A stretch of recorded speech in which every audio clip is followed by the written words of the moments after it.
감기 바이러스에 작용해서 감기를 치료하는 감기약은 아직 발견되지 않았다. 열을 낮추는 해열제나 기침약 등은 일시적으로 몸을 잠시 편하게는 해주겠지만 회복은 오히려 더디게 한다. 발열이나 기침 같은 증상은 전부 우리 몸이 바이러스를 몰아내려고 싸우고 있는 신호이다. 약은 이런 우리 몸의 치유력을 방해할 뿐이다. 독감 백신이나 독감 전문 치료제 같은 치료약은 실제로 독감을 예방했다거나 치료했다는 의학적 증거가 없다. 기껏해야 효과가 기대된다는 수준이다. 한편 감기약이나 독감 백신의 부작용으로 사망한 사람은 상당수에 이른다. 흔히 감기를 치료하는 약을 개발하면 노벨상을 받을 것이라고들 한다. 실제로 감기 바이러스는 200여 종이나 되며 그것의 DNA도 쉽게 바뀐다. 이제 막 유행하기 시작한 감기 바이러스의 유전자를 분석하는 데만 며칠이 걸리고 약이 어떻게 완성되었다고 해도 이미 바이러스의 유전자가 변이를 한 상태이므로 효과가 없다.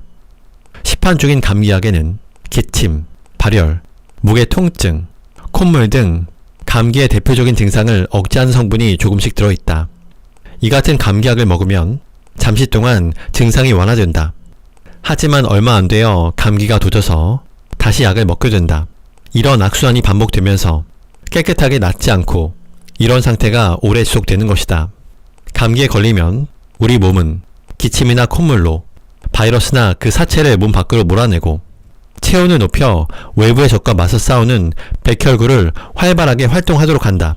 이러한 기침과 열을 약으로 억누르는 것은 감기와의 싸움에 찬물을 끼얹는 격이다. 또한 독감을 백신으로 막았다거나 타미플루, 리렌자 같은 약으로 치료했다는 실질적인 증거가 없다. 반면에 그 약해로 인해 뇌장애나 사망 사건은 헤아릴 수 없을 정도로 많이 일어나고 있다. 감기에 걸렸을 때 가장 빨리 낫는 방법은 몸을 따뜻하게 하고 느긋하게 쉬는 것이다. 감기에 걸려 열이 40도까지 올라가더라도 열 때문에 뇌에 문제가 생길 염려는 없다. 오히려 해열제의 부작용으로 인한 뇌장애나 사망 위험을 생각한다면 가능한 한 해열제를 피하는 것이 현명하다. 항생 물질은 바이러스에는 효과가 없는 데다 그로 인한 내성균이 발생하는 등 골치 아픈 문제를 일으킨다. 따라서 가벼운 감기인데도 항생 물질을 처방하는 의사는 가까이 하지 않는 편이 좋다. 우리 몸이 독소를 배출해내는 전형적인 형태는 감기다. 감기에 걸리면 현명한 우리 몸은 기침을 해서 독소를 뿜어내고 열을 내서 바이러스를 죽인다. 나쁜 컨디션을 만들어 육체와 정신을 노동으로부터 피신시킨다. 감기도 자연이 선물한 일종의 자연치유 과정이므로 절대 약을 먹거나 병원을 찾지 마시라. 약을 먹는다는 것은 음식에 파리가 꼬인다고 살충제를 뿌리는 행위와 다르지 않다. 수많은 위험에도 인간이 살아남을 수 있었던 이유가 바로 자생력 덕분이다.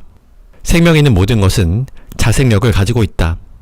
스스로 살아남을 수 있는 능력이야말로 생명체의 가장 큰 매력이다.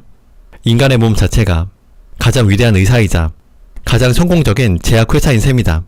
역설적으로 인간은 아직 감기조차 정복하지 못했다. 감기약은 감기 병균을 죽이는 게 아니라 열과 기침 같은 증세를 줄이는 역할을 한다. 사실 감기 바이러스의 종류가 워낙 많아서 치료 자체가 거의 불가능하기 때문이다. 여러분은 감기에 걸리면 어떻게 하는가? 병원에서 주사를 맞거나 시판 감기약을 찾는 사람이 대부분일 것이다. 이는 일반적인 감기 치료법이지만 별로 추천하고 싶진 않다. 감기를 낫게 하는 약은 이 세상에 없기 때문이다. 감기 치료약을 개발하면 개발자는 노벨상을 받을지도 모른다. 선생님 잠깐만요. 병원에 가면 약을 처방해 주잖아요. 이렇게 반론하는 목소리가 들리는 듯하다. 하지만 병원에서 처방하는 약은 감기를 낫게 하지 않는다. 감기 때문에 발생한 증상을 완화시키는 대증요법 치료제일 뿐이다. 증상마다 다른 약이 필요하기 때문에 겨우 감기에 걸렸을 뿐인데 4대 종류의 약이 처방된다. 왜 이렇게 많은 약을 먹어야 하는지 의문을 가진 적이 없는가? 감기를 단번에 낫게 하는 약이 없기 때문에 뒤죽박죽 섞어서 약을 처방하는 것이다. 감기가 낫는 약은 없다고 설명해도 쉽게 받아들이지 못하고 때로는 약을 달라고 화를 내는 환자도 있다. 감기에 걸렸을 때 열이 오르거나 콧물이 나는 증상은 몸이 자연 치유력을 발휘해 열심히 감기를 치료 중이라는 뜻이다. 열은 면역세포들이 싸우고 있다는 증거이며 설사나 콧물도 불필요한 세균과 바이러스를 몸 밖으로 배출하기 위한 방법이다. 따라서 약으로 증상을 완화시키지 않아야 오히려 감기가 더 빨리 낫는다. 감기에 걸리면 면역세포에게 치료를 맡기고 충분한 휴식을 취하며 느긋하게 지내는 것이 가장 자연스러운 치료법이다. 둘째는 걷기다. 걸으면 NK세포가 활성화돼서 면역력이 높아지기 때문이다. 걷기가 생활화된 사람은 기본적인 면역력이 높기 때문에 좀처럼 감기에 걸리지 않는다. 어쩌다 걸리더라도 금세 낫기 마련이다. 나는 질병 없이 살기로 했다. 통증이란 계속해서 그렇게 살지 말라는 몸의 명령이다. 뜨거운 냄비에 한쪽 손이 닿았다고 가정해보자. 만약 통증이 느껴지지 않는다면 어떻게 되겠는가? 통증은 우리 몸을 보호한다. 통증은 우리 몸을 원상태로 복구시키려는 독소 청소의 증상이라는 것을 알아야 한다. 약물은 결단코 이 문제의 원인을 해결할 수 없다. 도둑이 들어왔는데 시끄럽다고 경고음을 차단시키는 것이 약물이라는 말이다. 독소를 청소하는 노력이 약 때문에 방해를 받는다는 말이다. 약을 먹게 되면 약물의 독소까지 합쳐져서 우리 몸은 결국에 감당할 수 없게 된다. 몸에 열이 난다고 해서 절대 두려워하지 마시라. 고열은 인체 치료 기능 중에서 가장 명확하고 기본적인 기능이라는 점을 확신하기 바란다. 고열이 난다고 해서 약을 먹으면 절대 안 된다. 아주 가벼운 음식이나 물을 마시면 된다. 조용히 누워서 휴식을 취하면 된다. 당신은 몸이 아픈 상태에서 절대 식욕이 생기지 않을 것이다. 당신의 몸이 원하는 대로 행하라. 당신의 몸은 분명히 휴식을 취하라거나 물을 마시라거나 잠을 자라고 명령할 것이다. 고열이 당신을 치료하는 동안 몸의 명령에 복종하라. 치료가 끝나면 몸은 저절로 살아날 것이다. 인류는 700만 년 동안 그렇게 스스로 치료해왔다. 코로나 미스터리. 일반 대중들은 바이러스와 세균을 잘 구별하지 못한다. 세균은 확실히 살아있는 생명체로 세포의 형태를 가지고 있고 스스로 물질 대사를 하며 스스로 번식도 할 수 있다. 살아있기 때문에 당연히 죽이는 것도 가능한데 항생제가 바로 이 세균을 죽이는 약이다. 그러나 바이러스는 세균과는 다르다. 바이러스는 모양도 세포 형태가 아니고 스스로는 물질 대사도 자손 번식도 하지 못한다.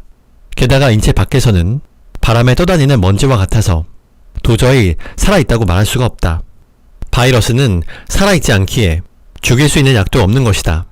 감기나 독감을 일으키는 것들도 대부분 바이러스이기 때문에 감기에 약이 없다는 말이 그래서 나오는 것이다.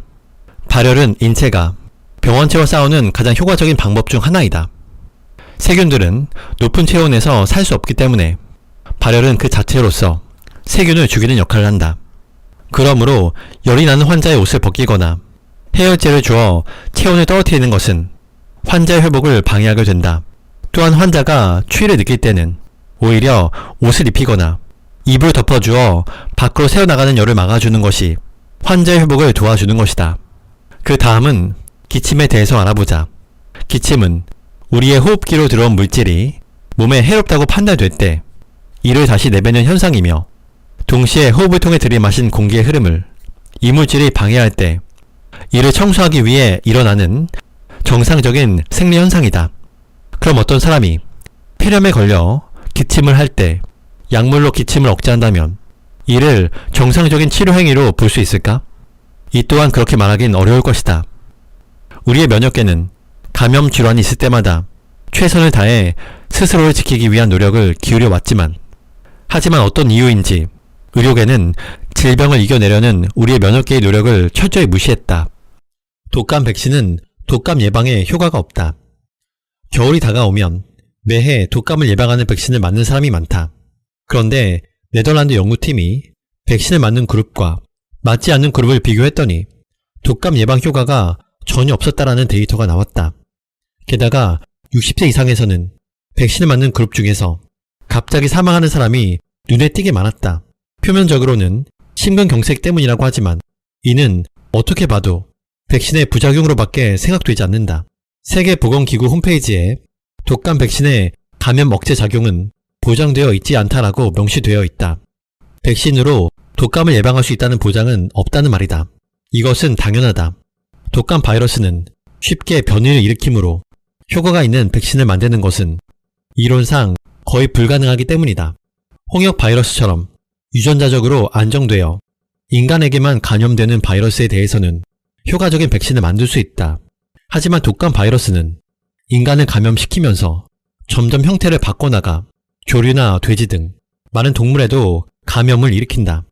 이처럼 마음대로 변이를 일으키는 바이러스에는 효과가 있는 백신을 만드는 것은 거의 불가능하다. 또한 백신으로 혈액 속에 약한 항체가 형성되었다고 해도 바이러스가 들어오는 목이나 코에는 항체가 만들어지지 않았기 때문에 감염은 피할 수 없다. 감염을 막지 못하면서 백신의 부작용은 쇼크 증상이나 돌연사처럼 매우 치명적이니 백신을 과연 백신이라고 할 수 있을까? 독감을 예방하는 유일한 방법. 항바이러스에도 마찬가지다.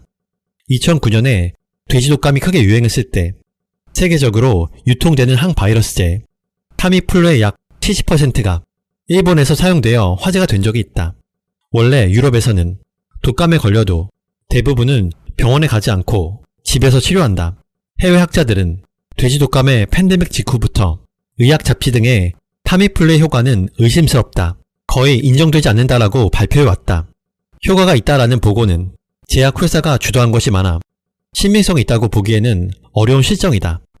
효과가 없는데도 타미플루의 사용으로 호흡 정지로 인한 돌연사가 발생하고 의식이 몽롱한 상태에서 굴러 떨어져 사망하는 사람들이 발생하는 등 타미플루의 부작용은 너무나 심각해 사회 문제가 될 정도였다.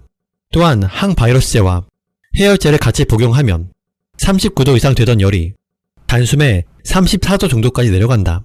체온이 내려가도 바이러스는 소멸되지 않으며 오히려 인체에 치명적인 영향을 미친다. 복용 후의 돌연사는 이러한 저체온화로 인해 일어났을 가능성이 크다.